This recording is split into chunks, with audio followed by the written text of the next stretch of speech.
So Keith, I'm a Colorado native, and living here in Colorado, I've seen a lot of the forest fires we've experienced, but this year we've broken new records. It's been tragic, and because of that, we decided we wanted to show you some very important footage that we shot up at the Betcher Mansion. Well, standing here in front of the Betcher Mansion, we've got a lot of issues to deal with, and to help me with that, we're meeting today with Alan from the Colorado State Forest Service. He's a district forester, correct? That is correct. Thank you very much for coming all the way up here. It's Pleasure. beautiful up here. It is beautiful up here. We've got to deal with the structure here that is, historic. Yes. It's beautiful. It's surrounded by beautiful grounds. It has multiple functions, weddings, meetings, parties, that sort of thing. Yes. So you've got to balance the aesthetics and the functionality of this building with some sort of safety plan. And what would you recommend?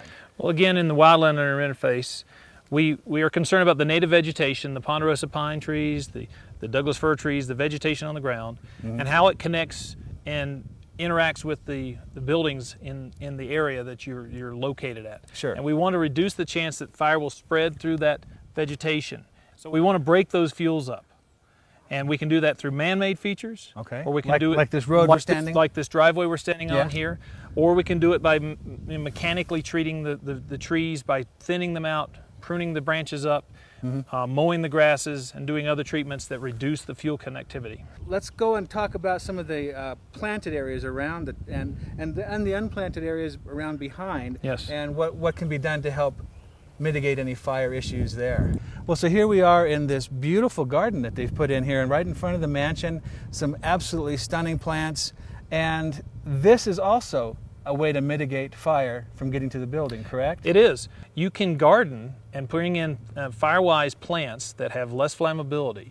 In your garden areas, you have pathways like this, and that helps reduce the connectivity of the fuels. So the fire that's creeping along the ground cannot reach your building because you have these broken breaks in the fuels. You want to have up against the structure, you want to have more of a hard surface, whether it's gravel, rock, concrete, around the base of your building. Keeping this place well watered during the season so it doesn't dry out and get crispy will also help keep the fire from moving up toward a structure. Well, as beautiful as this is, I'm getting a little warm in this sun. Right. And there's an area over here that's a little bit more native looking that I wanted to address as well, what's going on in this area. So let's go take a look at that. Let's go take a look at the native trees. All right.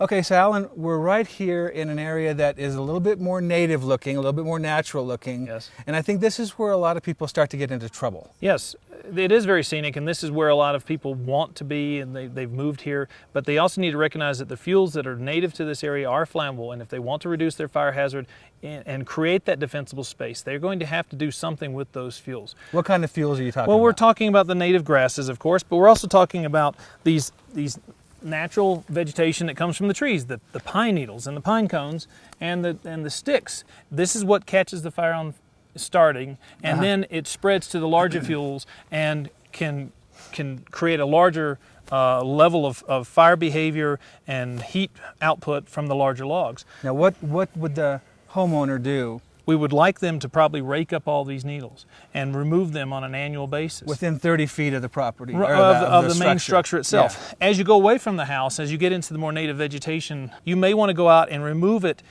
periodically. Every 3 to 4 years, maybe go out and rake those areas up somewhat. Pick up dead branches that have fallen Certainly down. Pick up all the dead branches and remove those. And certainly the spacing on these trees is really critical too. If we can get the crown spacings open, so that the vegetation doesn't connect to one another. So you don't want the trees touching up at the tops? We don't want the crowns of the trees touching within the defensible space, because that is where, as that vegetation is dried out, starts to catch on fire, we don't want it to try to catch on the next tree.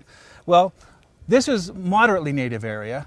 Right. Let's go around back side of the building and look at the very native area. Yes, the area that has a lot more vegetation and hasn't got these kind of paths breaking them up. Okay, so Alan, we're back behind the mansion right now, and this is a very natural area that doesn't look like it's had a whole lot done to it. You just see just a few feet down the slope, there are trees with branches all the way to the ground. There's a lot of dead trees down there, seedlings, all sorts of things that really haven't been addressed. This is an area that we would be concerned about. The fire can spread through this natural vegetation. As you can see, right up this it has grass. a slope that's leading up to the building.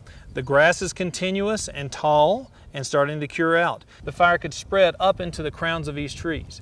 As they spread from crown to crown up the hill, you can see they would spread through this fairly dense grove of trees right to the main building. Yeah. So Alan, you've given me this stack of information here, and we're going to make this available to all of our viewers on our website at digincolorado.com to access all of these service and actions, and they're free to download, right? That's correct. They're all available on our website.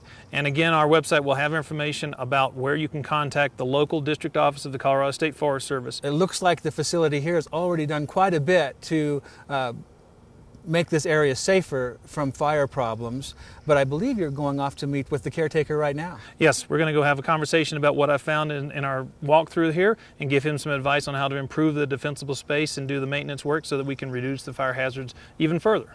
Grant, fantastic. Thanks for coming. Thank you.